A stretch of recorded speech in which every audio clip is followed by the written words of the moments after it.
اعوذ باللہ من الشیطان الرجیم بسم اللہ الرحمن الرحیم۔ السلام علیکم عزیز طالبات، آج ہم سیکنڈ ایئر کی اسلامیت اختیاری میں سورہ بقرہ کے رکوع نمبر 8 سے شروع کرتے ہیں۔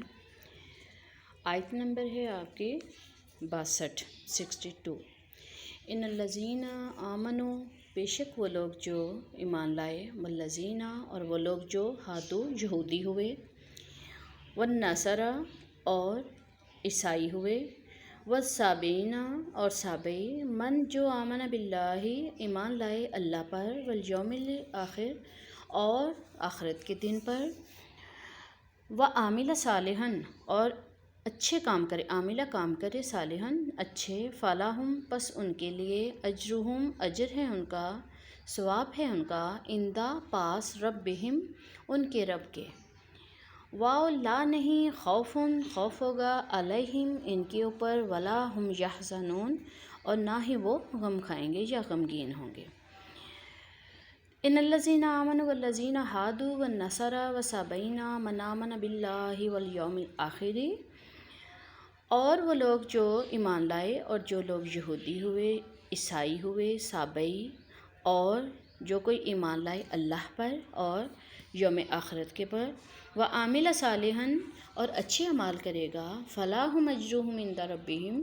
تو ان کے لیے ان کے رب کے پاس بہت بڑا اجر ہوگا، بہت بڑا ثواب ہوگا، ولا خوف علیہم اور نہ ہی ان پر کوئی خوف ہوگا، ولا ہم یحزنون اور نہ ہی وہ غمگین ہوں گے۔ تو اس آیت کے اندر یہ جو آیات ہم نے پڑھی ہیں، تو ابھی یہ ایک آیت ہے 62، تو اس کے اندر کن لوگوں کے بارے میں ہے کہ سب سے پہلے ہے آمنو یعنی ایمان لانے والے لوگ، اور دوسرے نمبر پہ اس میں ہے عمل صالحہ، عاملہ صالحاً نیک اعمال کے بارے میں۔ تو اس آیت میں ایمان اور اعمال صالحہ کی عظمت کے بارے میں بیان کیا گیا ہے۔ تو اس آیت میں مسلمان امنو مومنین یعنی کہ جو ایمان لائے وہ مومنین یعنی مسلمان لوگ، اس سے آگے ہادو یہودی، نصارہ عیسائی اور صابئین ان لوگوں کے بارے میں بیان کیا گیا ہے، اور وہ لوگ جو کہ اللہ پر اور یوم آخرت پر ایمان لاتے ہیں اور شریعت کے مطابق اچھے کام کرتے ہیں، ان کے بارے میں بیان کیا گیا ہے کہ قیامت کے دن ان کو کوئی کسی قسم کا خوف اور غم نہیں ہوگا۔ اب ان میں سب سے پہلے آپ کو مومنین کے بارے میں بتا دوں کہ مومن لوگ جو تھے وہ کون سے لوگ تھے۔ تو مومن ان الذین آمنوا یعنی مومنین لوگ سے مراد وہ ہیں جو اللہ اور رسول اللہ صلی اللہ علیہ وآلہ وسلم پر ایمان لائے۔ اس کے بعد دوسرے نمبر پہ آ جاتے ہیں اس میں یہودی، والذین ہادو وہ لوگ جو کہ یہودی ہیں۔ دراصل ہاتین اس وقت بولتے ہیں جب کوئی جب دین یہودیت میں کوئی آ جاتا تھا تو تب وہ لوگ ہادو بولتے تھے، اور لفظ یہود یا تو عربی ہے اور اس کے یعنی بامانی جو ہے وہ توبہ کی کے معنوں میں آتا ہے، اس سے مشتق ہے یہ، اور یہود کو یہود اس لیے بھی کہتے ہیں کہ انہوں نے گوشالہ کی عبادت سے توبہ کی تھی، اور یعنی گوشالہ کا مطلب کہ وہ جو انہوں نے بچڑے کی پوجا شروع کر دی تھی اس سے توبہ کر دی تھی، اور انا ہادونا علیکا اے اللہ ہم آپ کی طرف رجوع کرتے ہیں، جس طرح یہ ایک مقولہ بھی ہے تو اس کے قائل تھے۔ اور یا پھر یہ لفظ جو ہے یہودا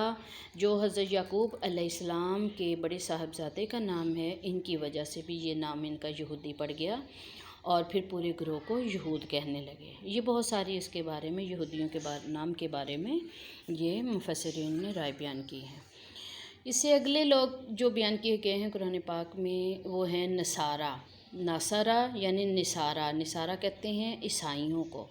نصرانیوں کو نصرانی اس وجہ سے کہتے ہیں کہ انہوں نے حضرت عیسیٰ علیہ السلام کی نصرت اور مدد کی تھی، یا پھر دوسری وجہ یہ ہے کہ وہ حضرت عیسیٰ علیہ السلام کے ہمراہ ناصرہ ایک شہر کا نام تھا یا نصران، اس شہر میں آ گئے تھے، اس لیے انہیں نصارہ کہا گیا۔ صابئین عرب بے دین لوگوں کو جن کا کوئی دین نہیں ہوتا تھا ان کو صابئی کہتے تھے۔ اس میں صباؤن فلان یعنی کہ عرب اس کو اس وقت بولتے ہیں جب کوئی ایک دین سے دوسرے دین کی طرف مائل ہو جاتا ہے۔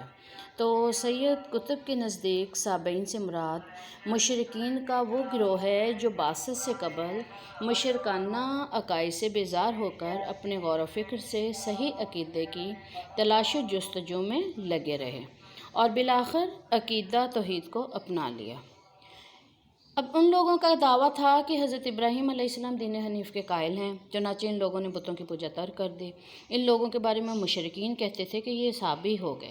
یعنی باپ دادا کا دین چھوڑ دیا، اور بعد میں یہ لفظ مسلمانوں کے لیے بھی استعمال کر لیا گیا۔ جب مشرک جو لوگ تھے ان کے آباء و اجداد تو اس سے ہٹ کر اسلام میں داخل ہو گئے، تو بعض تفاسیر میں آیا ہے کہ سابعین ستارہ پرست تھے، مگر یہ قول جو ہے یہ زیادہ صحیح نہیں ہے۔ تو اس کے علاوہ حضرت عمر رضی اللہ تعالیٰ عنہ اور حضرت ابن عباس رضی اللہ تعالیٰ عنہ فرماتے ہیں کہ سابعین جو ہیں وہ اہل کتاب ہی کی ایک قوم کا نام ہے، لیکن حضرت عمر رضی اللہ تعالیٰ عنہ کے نزدیک ان کا ذبیح حلال ہے، اور ابن عباس رضی اللہ تعالیٰ عنہ کی رائے میں نہ ان کا ذبیح حلال ہے اور نہ ان کی عورتوں سے نکاح جائز ہے، یعنی کہ ان کا ذبح کیا ہوا جانور بھی حلال نہیں ہے اور نہ ہی ان کی عورتوں سے نکاح جائز ہے۔ مجاہد فرماتے ہیں کہ سابعین اہل کتاب میں سے ایک قوم ہے، ان کا دین مجوسیت اور یہودیت کے درمیان ہے، اور قلبی کہتے ہیں کہ ان کا دین نصرانیت اور یہودیت کے درمیان ہے، یعنی عیسائیوں اور یہودیوں کے درمیان ایک دین انہوں نے نکالا ہے، وہ ہے، نہ یہ پورے نصرانی ہیں، نہ پورے عیسائی ہیں، اور نہ ہی پورے یہ یہودی ہیں۔ قتادہ کہتے ہیں کہ سابعین اس قوم کا نام ہے جو زبور پڑھتی ہے اور فرشتوں کی عبادت کرتی ہے اور کعبہ کی طرف منہ کر کے نماز پڑھتی ہے۔ انہوں نے ہر دین میں سے کچھ حصہ لے کر ایک علیحدہ دین بنا لیا جو آج سابعین دنیا میں موجود نہیں ہے۔ تو اس سے اگلی جو آیت ہے ہماری وہ ہے وَإِذْ، اور جب أَخَذْنَا مِيثَاقَكُمْ،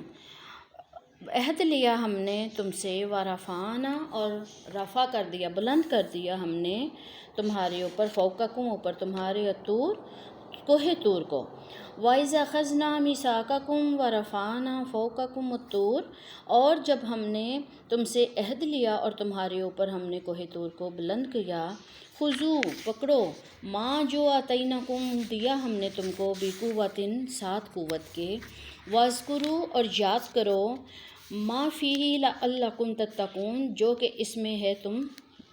اس کو پکڑو اور یاد کرو، اور تاکہ تم تتقون، پرہیزگار بن جاؤ یا برائیوں سے بچ سکو۔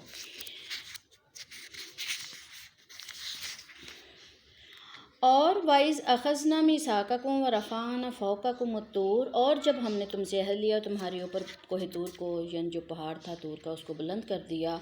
خُذُوا مَا آتَيْنَاكُمْ بِقُوَّةٍ وَاذْكُرُوا مَا فِيهِ لَعَلَّكُمْ تتقون، اور جو کلام ہم نے تم کو دیا اسے قوت سے پکڑو اور جو اس میں ہے اسے یاد کرو تاکہ تم پرہیزگار بن جاؤ۔ تو اس آیت میں مسلمانوں کو اب یعنی حضرت سب سے پہلے تو اس آیت میں وہ واقعہ یاد کروایا گیا ہے جو حضرت موسیٰ علیہ السلام کو کوہ طور پہ جب بلایا گیا، پہلے 30 راتوں کے لیے، پھر اس کو 10 دن بڑھا کے 40 راتیں کر دیا گیا۔ پھر جب انہوں نے ان کے جو ساتھی تھے انہوں نے اللہ تعالیٰ کو دیکھنے کی فرمائش کی کہ ہم تمہارے خدا کو خود دیکھیں گے، تو تب اللہ تعالیٰ نے کوہ طور جو پہاڑ تھا اس کو حکم دیا کہ جو ان کے سروں پہ آ گیا، اور سامنے آگ جیسی ایک روشنی پیدا ہوئی، تو پھر اس کے بعد سرتابی کی کوئی گنجائش نہیں رہتی تھی، تو مجبوراً انہوں نے احکام توریت کو قبول کر لیا، عہد و پیمان کیے کہ ہاں ہم تمہارے رب کو مانتے ہیں اور تمہارا رب واقعی رب ہے۔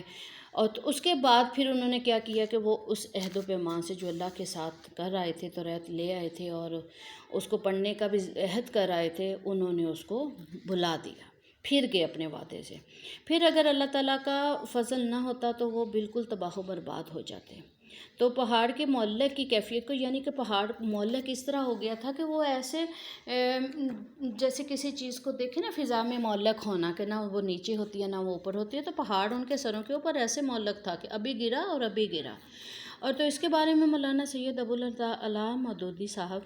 تفہیم القرآن میں اپنے میں فرماتے ہیں کہ پس یوں سمجھنا چاہیے کہ پہاڑ کے دامن میں میثاق لیتے وقت ایسی خوفناک صورتحال پیدا کر دی گئی تھی کہ ان کو ایسا معلوم ہوتا تھا کہ گویا پہاڑ ان پر آن کیان آ پڑے گا۔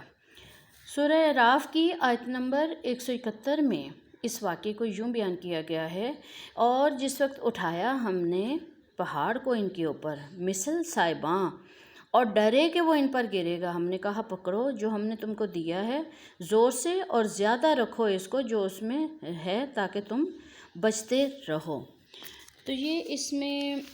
کوہ طور کا واقعہ کہ اللہ تعالیٰ نے ان پر اس پہاڑ کو گرنے بھی نہیں دیا، لیکن انہیں ڈرانے کی خاطر ان کے اوپر اس پہاڑ کو ایسے کھڑا کر دیا کہ جیسے وہ ابھی اسی صورت میں ان کے سروں کے اوپر آ گرے گا۔ تو یہ آج 2 آیات میں یہ 2 واقعات آپ کو پڑھا دیے کہ اگلا واقعہ سبت شروع ہونا ہے، تو یہ واقعہ ہم انشاءاللہ تعالیٰ منڈے سے سٹارٹ کریں گے۔ اللہ حافظ۔